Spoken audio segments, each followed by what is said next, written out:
Flavour. आज हम बना रहे हैं मटन रान। तो उसको बहुत सिंपल मैरिनेशन के साथ बहुत लजीज तरीके से हम बनाएंगे। तो स्टार्ट करते हैं जी रेसिपी।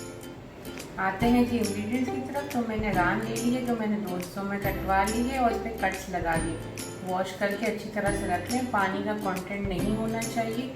और मैंने इसको वॉश करके ड्रेन कर दिया। मसालों में है हमारे पास coriander powder 1 tablespoon, cumin seeds 1 teaspoon, हल्दी पाउडर है हमारे पास 1 टीस्पून, रेड चिली फ्लेक्स है 2 टीस्पून, सॉल्ट टू टेस्ट है और 2 टेबलस्पून हमारे पास रेड चिली पाउडर है।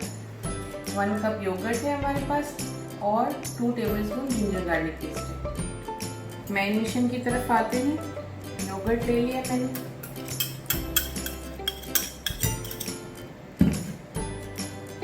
जिंजर गार्लिक पेस्ट है और जो स्पाइसेस हमने रखे हैं।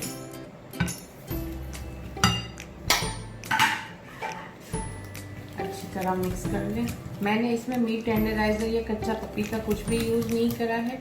कम मसाले होंगे और गोश्त का फ्लेवर अच्छा आएगा। आप अच्छी तरह मिक्स कर लें।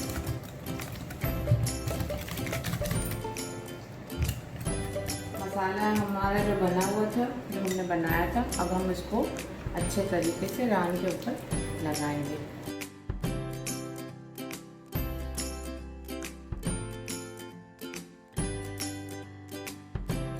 मसाला अच्छी तरह लगा चुके हैं। अब हम इसको एल्युमिनियम फॉइल से कवर कर देंगे और इसे ओवरनाइट फ्रिज में रख देंगे।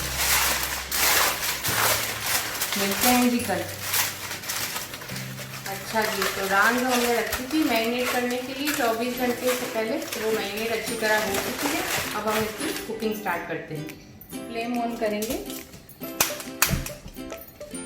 और चूल्हे पर रखें।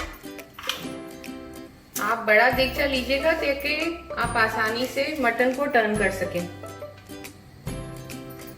हम ऐड करेंगे 1 स्पूनफुल ऑयल का। ऑयल बहुत कम यूज कीजिएगा क्योंकि वो अपने नेचुरल फैट में ऑयल बहुत रिलीज करेगा। ऑयल थोड़ा सा गर्म हो जाएगा तो हम इसमें गोश्त रखेंगे। ऑयल हीट हो चुका है। और बहुत केयरफुली आप रान का पीस जो कि 2 हिस्सों में है उसको आप इसमें प्लेस करेंगे। बी वेरी केयरफुल क्योंकि टीका ना लगे आपके हाथ में। और आपने इसको इस तरह से प्लेस कर देना है। लेफ्ट ओवर मैरिनेशन जो आपके उसमें हो बर्तन में, वो भी इसी के ऊपर आप ड्रिजल कर दें।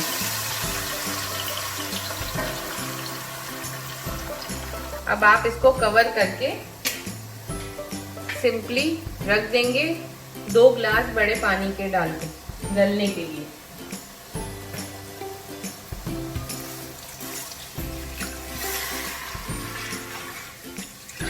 अच्छा, आप हर आधे घंटे के बाद आपने इसे चेक करना है और इसकी साइड चेंज करनी है। Cover and cook on low medium flame.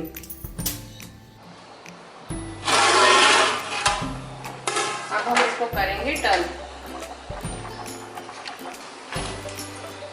इस तरह से आप इसको टर्न करके साइड चेंज करते रहें वक्तन फक्तन, और ये आराम से पकता रहेगा।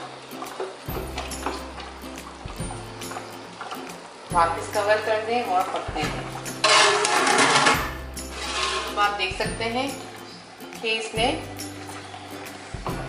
गोश्त में हड्डी छोड़ने शुरू कर दी है। बस तेज आंच करें और ऑयल भी सेपरेट हो चुका है।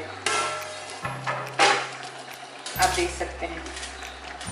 अब बस आप फुल आंच करें, तेज आंच पे इसका पानी ड्राई कर लें और ये रेडी है।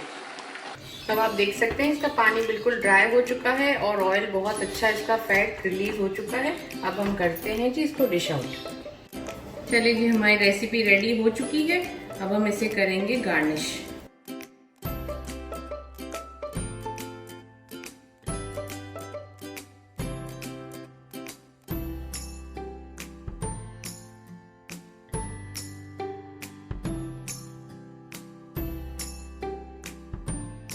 मैंने इसे सर्व किया है हैंडमेड रोटी, राइस और रायते के साथ।